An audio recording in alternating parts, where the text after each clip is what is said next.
Vous êtes allé dans l'aide humanitaire et qu'est-ce qui vous a amené, il y a très peu de temps, en Ukraine? Tout à fait. Alors à la base, j'avais refusé. Donc en fait, j'ai des ex-collègues, des anciens militaires Oui. qui sont infirmiers ou qui étaient auxiliaires sanitaires. Donc auxiliaires sanitaires, c'est urgentiste au combat, style urgentiste mur. Oui. Qui étaient en fait déjà depuis plusieurs semaines en Ukraine pour d'humanitaire médical. Moi, j'avais dit non. On m'avait demandé à plusieurs reprises, j'avais dit non, jusqu'à rencontrer l'un de mes collègues à Paris qui a su me convaincre. Donc là, j'ai changé d'avis. Je me suis dit, bon, ok, allez, je viens vous aider. Et voilà. Et du coup, pour aider en tant qu'infirmier. Enfin, exactement, à la base, soins, tout ça. pour la population. Hein. Pour la population, absolument. Voilà, pour aider les femmes et les enfants et tous les réfugiés et la population ukrainienne. Donc, c'était quand vous êtes parti quand? Là, je suis revenu il y a une dizaine de jours. D'accord. Donc, et vous avez passé 16 jours. 16 jours, exactement. Tout à fait, en 2 fois. C'est ça, en 2 fois, c'est ça. Et vous étiez à Kiev, vous étiez où? Enfin, j'ai fait Kiev, Boutcha, le fameux Boutcha. Boutcha dont tout le monde parle. Oui. Voilà, où tout le monde parle. Et on était basé aussi donc à Lviv, la 3e ville à gauche. Et j'étais notamment à Lviv pendant le dernier bombardement, où il y a eu les 5 missiles qui ont atterri sur ça. Et donc nous principalement, juste pour rappeler ce qu'on faisait, c'est donc des transports d'équipements médicaux et des médicaments vers des hôpitaux précaires et aussi sur les orphelinats, parce qu'il y a des orphelinats qui avaient énormément de besoins. On allait aussi soigner les amener réfugiés. Des médicaments et puis soigner. Et soigner principalement. D'accord. Et par la force des choses, on a aussi créé donc un réseau avec des militaires ukrainiens qui par la suite nous ont aussi demandé du matériel, des médicaments et le reste. C'est-à-dire, ça pouvait être des garrots tourniquets, des pansements compressifs israéliens, enfin tout ce qu'ils avaient besoin. Ce qu'on a fait, hein. C'est-à-dire qu'on les a aussi aidés par rapport au niveau du matériel. Mais voilà, moi j'y suis pas allé pour prendre part à cette guerre, j'y suis allé vraiment en aide humanitaire, je tiens bien à le préciser. Mais malheureusement, ça s'est pas toujours passé comme voilà. Nous allons en parler tout de suite après cette petite pause parce que justement, vous avez un témoignage, vous êtes allé, vous étiez sur place, beaucoup de gens en parlent, ne sont pas sur place. Justement, vous étiez, vous, en tant que soignant, en tant que, effectivement, apportant des médicaments, du matériel médical en Ukraine, justement, il y a quelques jours.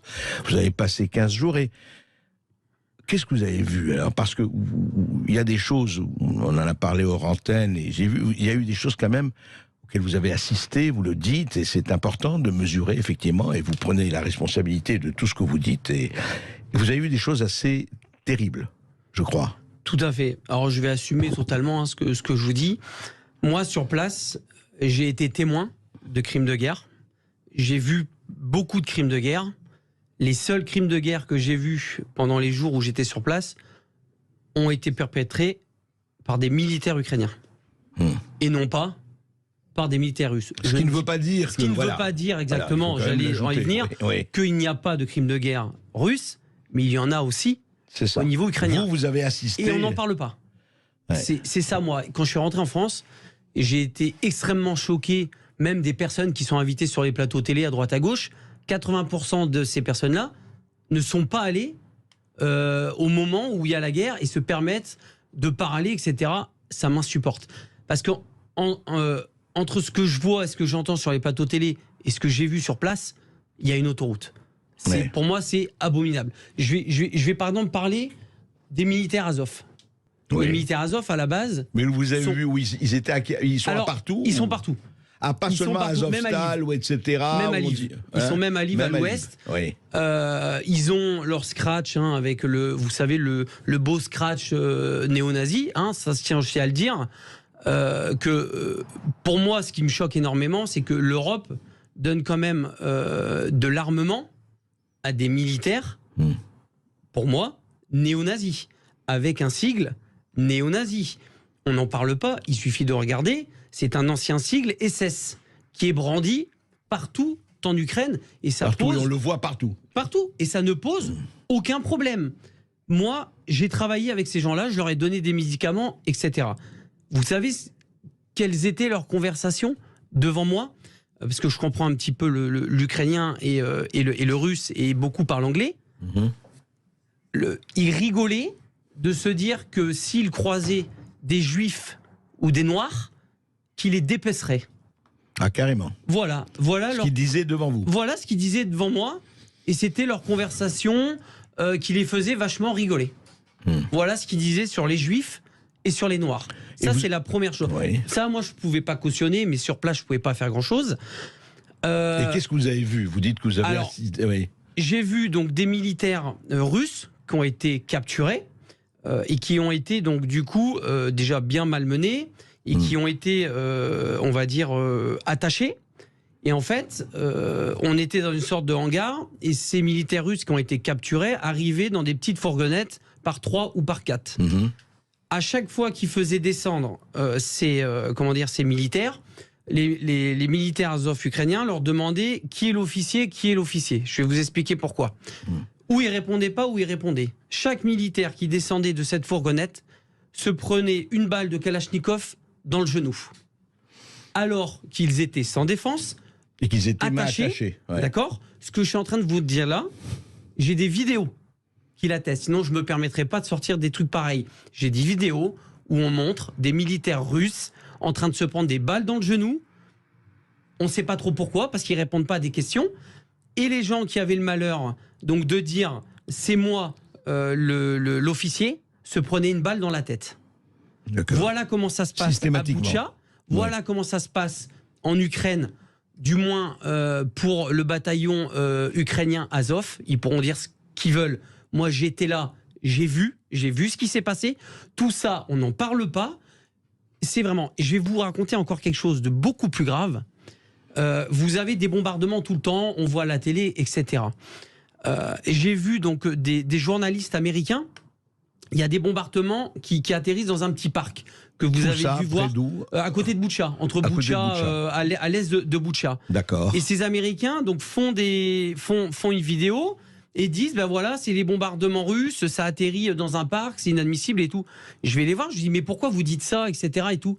Ah, on m'a dit mais c'est pas grave, ça fera des images. Et vous savez ce que c'était ces bombardements? En fait, vous avez des petits obus.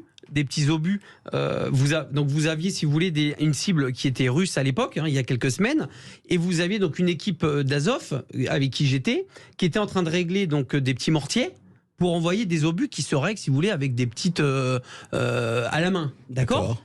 Et en fait, ça avait été mal réglé. Et ça arrive une fois sur deux, une fois sur trois.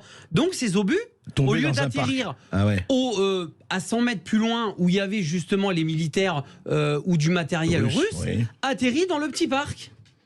Et on fait passer ça pour des bombardements russes. Ouais. Au bout d'un moment, il faut arrêter. Et je vais vous rappeler une règle simple de la guerre.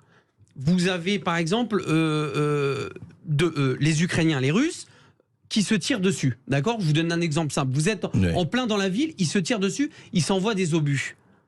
Dans les deux sens. Si les Ukrainiens ratent leur cible, l'obus va atterrir où? Pas sur les Russes. Donc dans une maison ou dans un bâtiment ukrainien. Et la même chose, bien sûr, pour les Russes. Bien sûr. Pourquoi on ne parle pas de ça? Et donc tous les bombardements, toutes les bombes, tous les obus qui atterrissent à Boutcha, à Kiev, etc., c'est du russe. Il faut arrêter. Oui, il faut un petit peu réfléchir. Il y a des deux côtés, les crimes se font des deux côtés. Mais bien sûr, et encore autre chose. Et là, je vais enfoncer le clou, mais c'est pas grave, j'en assumerai les conséquences. J'étais à Lviv, j'étais à l'hôtel, il y a eu des bombardements. J'étais à 500 mètres d'un missile qui atterrit, où je dormais, tout a pété, les glaces, etc. Je vais tout de suite sur place, et en fait, on s'aperçoit que les 5 missiles, il y a 4 missiles qui ont tapé des dépôts d'armement. Des dépôts d'armement qui venaient d'Europe, qui avaient été stockés à Lviv en attente que ça soit amené à Kiev et dans des unités. Vous savez où est-ce qu'il les stocke, l'armement qui arrive d'Europe? Eh bien, il les stocke dans des locaux et dans des maisons civiles, sans que les gens le sachent. Donc ils arrivent la nuit, je vous donne un exemple, ils arrivent la nuit, ils ouvrent un local, parce que les gens qui sont là, ils vont s'en apercevoir. Pas forcément, parce que y a beaucoup de camionnettes civiles, comme des HL, vous voyez ce que je veux dire, vous voyez pas? Ils mettent des caisses d'armement dedans, et ils mettaient arrivent dans un immeubles local civils, exactement, habités civils, ou sinon collés à des habitations. Qu'est-ce qui s'est passé pour Lviv? Des drones ou je sais pas quoi à repérer, ils ont bombardé. Résultat des courses, 8 civils morts, 2 enfants à l'hôpital, il me semble qu'il y a eu un enfant qui est mort. Ah, les Russes, ils ont tué. Non mais attendez, vous pouvez m'expliquer pourquoi l'armement, en plus l'armement qui vient d'Europe, est stocké à côté de civils? Vous savez comment j'appelle ça? J'appelle ça se servir de la population comme bouclier humain. D'accord ? Ouais. Je vois pas comment... Hélas, ça se passe dans certains pays, c'est terrifiant, vous avez raison. Dites-moi, Boccia. On a vu toutes les photos de Boccia. Alors là, il y a eu très grande polémique. N'étant pas là, je me garderai d'avoir un avis quelconque. Alors, vous savez, il y a eu les cadavres, même Ursula von der Leyen, tout le monde est venu voir le massacre des Russes. C'est du spectacle pour vous ? C'était un spectacle. C'est-à-dire que... Non, mais est-ce que c'est vrai ou c'est pas vrai ? C'est vrai, oui. Mais des cadavres ont été laissés volontairement. Même certains cadavres ont été déplacés pour que des images soient faites. Je vous dis pas que les cadavres c'était des faux cadavres, c'était des vrais cadavres. Ça, il y a pas de souci. Non, mais effectivement, les crimes sont des deux côtés, il faut le répéter. Exactement. Mais vous dites, on ne parle pas de ce qui se passe. Exactement. Ouais. Je ne dis pas que la Russie ne fait pas de crimes de guerre. Attention, je ne dis pas que la Russie, c'est pas leur faute. Bref, c'est pas du tout ça que je dis. Ce que je suis en train de vous dire aujourd'hui, c'est qu'au bout d'un moment, je pense qu'il faut parler un petit peu aussi de l'Ukraine, des crimes de guerre de l'Ukraine, parce qu'il y en a. Donc toutes les personnes qui sont sur les plateaux télé et qui disent l'inverse, je les invite à venir et à aller à Boutcha et d'aller sur place et d'aller voir ce qui s'y passe au lieu de parler là pour dans le vent, c'est insupportable. Et autre chose, je pense que les militaires Azov, il y a quand même des sacrées questions à se poser parce que je vous rappelle l'armement qu'on donne, c'est principalement à ces unités-là. Mais Azov n'est qu'une toute petite partie. Non. Alors, à la base, ils sont 5 000. On nous dit qu'Azov, c'est pas je vais vous grand-chose. expliquer. À la base, ils sont 5 000. Sauf qu'à côté de ça, vous avez des volontaires engagés, plus des volontaires de tout coin qui viennent. Donc, vous multipliez par 3 ou par 4. Donc, ils sont à peu près minimum 20 000. 20 000 pour l'Ukraine, c'est un bataillon qui est énorme, hein. Donc, et ils sont répartis un petit peu à droite à gauche, avec leur super logo néo-nazi dans toute l'Ukraine, ça dérange personne, et ils récupèrent des armes de l'Europe avec un sigle néo-nazi SS, et après vont commettre des crimes de guerre. Je vous dis, moi j'ai été militaire, quand je vois un jeune de 19 ans russe ou d'un autre pays qui se fait prendre 2 balles dans le genou alors qu'il s'est rendu, qu'il a les mains attachées et qui répond pas, on le laisse se vider de son sang, ça s'appelle un crime de guerre, ça. D'accord ? J'ai des dizaines et des dizaines de vidéos qui prouvent ce que je suis en train de vous montrer de ces crimes de guerre. Sinon, je me permettrai pas de venir sur votre plateau et de sortir des trucs pareils. Adrien Bocquet, vous avez vu, juste une question avant de donner la parole à nos auditeurs, vous avez vu des étrangers, enfin des non-ukrainiens venir, des volontaires, je parle militaires, hein, des mercenaires. Il y a beaucoup de mercenaires français, américains, qui sont sur le sol ukrainien.